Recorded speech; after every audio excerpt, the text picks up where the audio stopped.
تنها پادشاه ایرانه که 1250 جنگ بدون شکست، جنگ عثمانی هاش جنگ دیگرش بین را احساس ضعف میکنه، تجدید قوا میکنه و پیروز میشه. اول جوانی به شیر اتک معروف میشه. استاد هوشنگ سیفون پدر معماری ایران این بنا رو سال 36 تا 42 میسازه از روی زندگی نامه نادر. از بیرون اگر به بنای نادر دقت کنیم حالت شیب داره، کوهستانی. اتک میگن نادر رو کار کردن، نردهایی که دور تا دور مجموعه نادری کار شده، تبرزین 25 کیلویی نادرشاه افشاره. ستون مجموعه رو اگر برعکسشون کنیم میشه کلاه سربازان نادر. قبر نادر یه گوشه است، وسط نیست، به دلیل که همیشه توی چادر یه گوشه میخوابیده، همه بیرون هر کی نزدیک میشه متوجه بشه.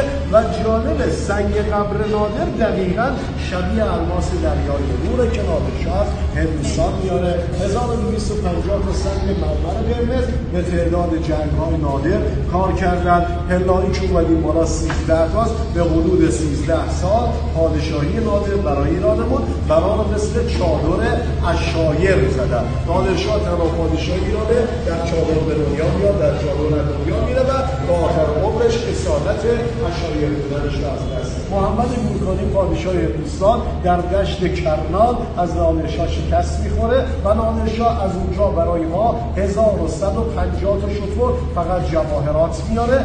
ایرانی‌ها از مالیات معاف میشن، بی‌نیازترین کشور منطقه ما میشیم و پشتوانه پول ایران در که خدا رحمتش کنه روحش شاد. به افتخار ایران و ایرانی و به افتخار پهلوانان ایرانی یه دست قشنگ